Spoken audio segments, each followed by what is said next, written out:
Hello and welcome to the Behind the Stripes webcast. This is Tribune sports editor Joe Walljasper and Tribune football beat writer Dave Matter. Dave, Missouri had its first preseason scrimmage on Saturday on Furrow Field. Just your thoughts on maybe who helped their cause or hurt their cause in that one. Well, they did some reshuffling of the wide receiver core, which I think was to be expected. They had the injury to Jerrell Jackson, who broke his wrist, and from there, they had to move some guys around, and also some guys that aren't really playing that well, or at least not catching the ball very consistently. So I think the big winner was LaDamian Washington, a redshirt freshman wide receiver. He goes up to number 1, has been working with the starters in place of Rolandis Woodland, a guy who has struggled to catch the ball of late. And so that led to that change. I expect that competition will go on probably throughout the season. I wouldn't be surprised if those guys sort of split their reps evenly unless one of them just starts to really separate himself from the other at that outside receiver position. But it looks like Washington is the guy with the starters right now, and Woodland will have to earn his job back. A couple other moves. Kendall Lawrence was the number 3 running back last year, came into camp number 3. Now he's up to number 2, ahead of Devin Moore, more experienced guy, but Moore had some fumble issues in that scrimmage, and since then Lawrence has hurt his hip, so he's been in and out of practice the last couple days. But I wouldn't be surprised if Lawrence ends up the number 2 guy behind Derek Washington and ends up getting the second most carries on this offense. I think his upside is a little bit more than Moore's, and he also he's stayed healthier before this latest deal. But Devin Moore's been injured kind of throughout his career, so look for that one there. And then another big move was Bud Sasser. He's a true freshman receiver. Caught, I think, 6 passes for 80 yards in that scrimmage. Looked really good, just catching the ball and making plays downfield.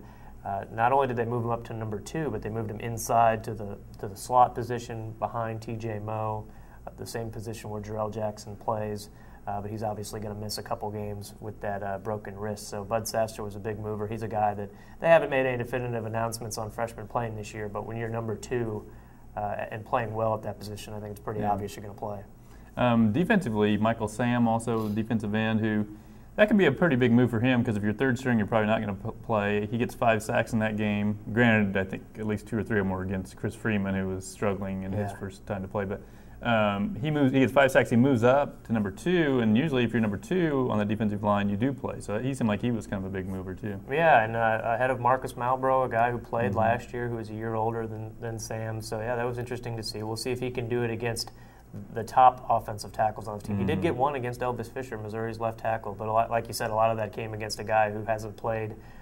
Is just a true freshman, hadn't played that position yet until that day. So we'll see if Sam can keep it up. But to his credit, he probably could have had about 7 or 8 sacks. He was that close on so many plays to getting the quarterback, beyond the 5 that he got.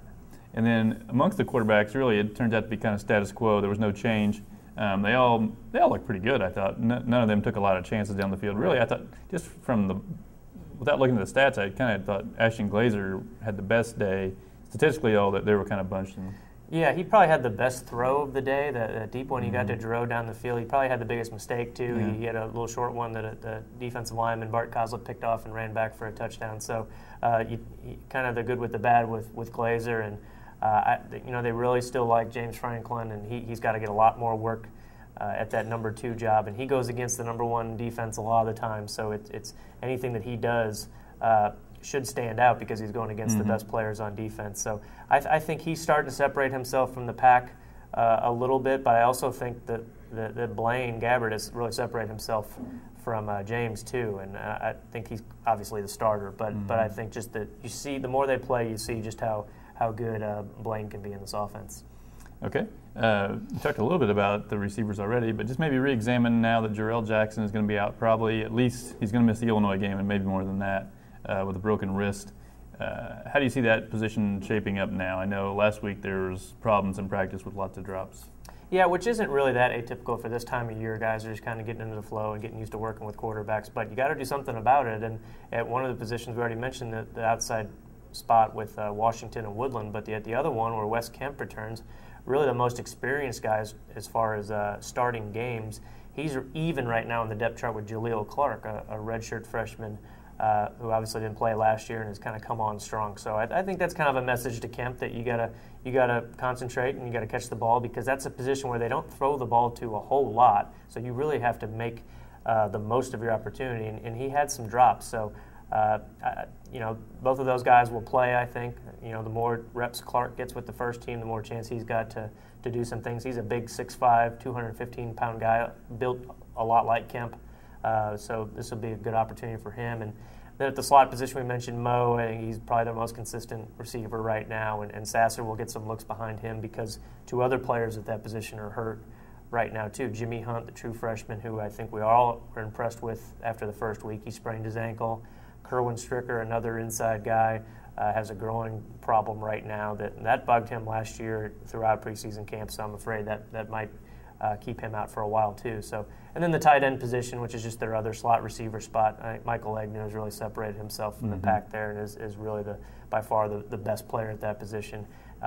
But the guys behind him, I think you'll see them sort of split reps once the games start. Andrew Jones, Bo Brinkley, maybe even Eric Waters, the true freshman. So they've got enough candidates out there. Now it's time to see who's really going to get the most playing time. Derek Washington had a big scrimmage running the ball, and Lawrence looked good too. Afterwards, I think they both mentioned that the offensive line this year, the holes they're seeing are a whole lot different than they were last year. Maybe a little bit of that is blocking scheme, but a lot of that I think is just those guys are getting a lot better. Do you think that translates into Missouri becoming maybe a little more of a team that can assert itself in the running game when it wants to, as opposed to just when the defense kind of gives it to them? I don't know. I don't know if this system will ever allow the offense to be that real overpowering running type offense.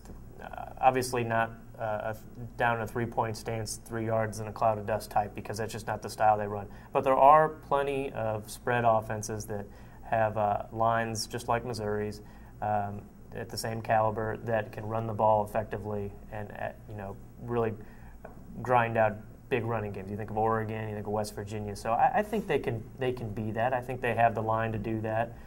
Some of the changes that they made last year, some really subtle stuff, but stuff that Josh Henson introduced last year, that used the new offensive line coach a year ago, came in from LSU, and that took a while by all accounts to really settle in and have the guys get adjusted to that. And now they say they're all on the same page and it's a lot easier, and that's why these holes are getting bigger. And everyone's just more experienced. I think they're really solid at tackle with Elvis Fisher and Dan Hoke, and at center with Tim Barnes.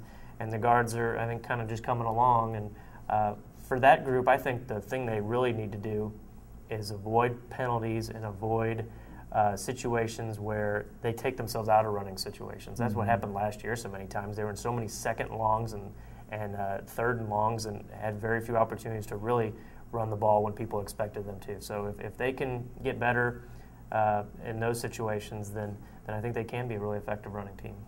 All right, Dave has solicited a few questions from his Twitter, and we will tackle them now. All right, this is from TV News Tribune. I'm not sure if I'm pronouncing that correctly, but he wants to know why does Missouri's offense focus on the slot position so much, and including in that the tight ends? I think mismatch. I think that's really why. They get such a mismatch with players that are good athletes that they move in a little bit closer to the ball, because they're usually lined up against linebackers who are slower and less athletic. And Jeremy Maclin really sort of was the guy that made that position so good in this offense. After him, it was Denario Alexander. At the same time, they had tight ends play that position also, Martin Rucker and Chase Coughlin. Well, all four of those guys were All-Americans, and they rarely lined up outside. They were always inside where they got those mismatches. And now you see T.J. Moe playing that position, Jerrell Jackson when he comes back, and Michael Agnew. And ideally then what happens is you free up those guys on the outside to get single coverage and to get lesser defenders on them, so that players like Tommy Saunders or Will Frankel and Jared Perry, so that they can make the occasional catch too and be productive. So it all starts on the inside on this system, and I think that's just what they've gotten used to, and it works for them. Just kind of common sense. When you're in the middle of the field, you can go either way. I think you get your best athletes into the spots in the middle of the field, then you have more space to work with. So it makes a lot of sense. You can use them in the running game too if you want to, as you saw that a ton with Jeremy Maclin back whenever he was a freshman and a sophomore. And then they tried it a little bit last year, just but they didn't have Jeremy Macklin. It didn't work so well. And it's not really that unique. You look around college football, the best receivers a lot of the times in spread-type offenses are in the slot. Jordan Shipley played the slot for Texas. Des Bryant did Oklahoma State. Ryan Broyles does for Oklahoma now. It's where you put your best athlete in there because it's such a hard place to cover someone. All right, what's the next one? Another question from KP Robertson. He wants to know, what's the deal with Nick Demeen? Last I saw, he was a third string on the offensive line. Wasn't he a high school All-American? Well, yes, he was, but he also plays on the offensive line, and it's not exactly an easy place to move up the ranks after only 10 days of practice or so. And there have been some true freshmen that have played for Missouri as backups, as true freshmen, but on the offensive line. But those guys are rare, and Dan Hoke did that. But he was kind of a special breed. And Demeen also is changing positions. He was a tackle in high school in a power three-point stance running offense. Now he's playing guard in a spread offense. So a big adjustment for him. A redshirt year wouldn't be bad for him or for any of the true freshman offensive linemen. And if anything, that's just a statement on the depth you're developing in your first and second offensive line, which I think at Missouri is pretty good right now. Yeah, I was talking to David Yost last week about playing true freshmen versus redshirting, and he said the last 2 years they did play two true freshmen on the offensive line with Miners and Hoke, but before that he had to go back to his first year with Pinkel at Toledo, like 13 years, and those were the only guys that they had done. So it is still pretty rare. Yeah, and they really like the tackles that they have, and Miners and Hoke and Fisher too. So, if you want this guy to learn to play that position eventually, well, there's just not going to be an opportunity this year probably. All right, any more? Is that it? That's all for this week. All right. Well, tune in again next week. We'll talk about Missouri's second spring scrimmage and start to look forward to the home opener, or the season opener against Illinois.